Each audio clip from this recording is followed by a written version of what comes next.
Hello అండి, welcome to our mini blog. నేను పల్లవి, మీరు చూస్తున్నారు నేటి మహిళ యూట్యూబ్ ఛానల్. రీసెంట్గా ఇప్పుడున్న రోజుల్లో ఫోన్ పట్టుకోవాలంటే చాలా భయం వేసేస్తుందండి. అదేదో సోషల్ మీడియా వల్ల లేకపోతే ఇంకేదో కాదు.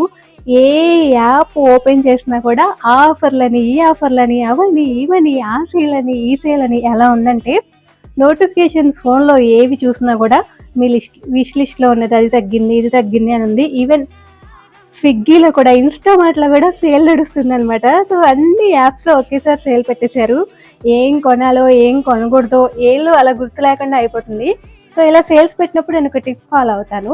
యూజువల్గా మనందరికీ తెలిసిందే, సేల్ ముందు కన్నా కూడా సేల్ తర్వాత ప్రైస్ కొన్ని అంటే పర్టికులర్గా కొన్ని ఐటమ్స్కి ఎక్కువ రేట్లు ఉంటాయి. సో నేనేం చేస్తానంటే ముందైతే దాన్ని గుర్తుపెట్టుకుంటాను, ముందు ఎంత ఉంది అని చెప్పి, లేకపోతే ఎక్కడైనా రాసి పెట్టుకుంటాను. దాని తర్వాత ఆఫర్లు తగ్గితేనే కొనుక్కుంటాను.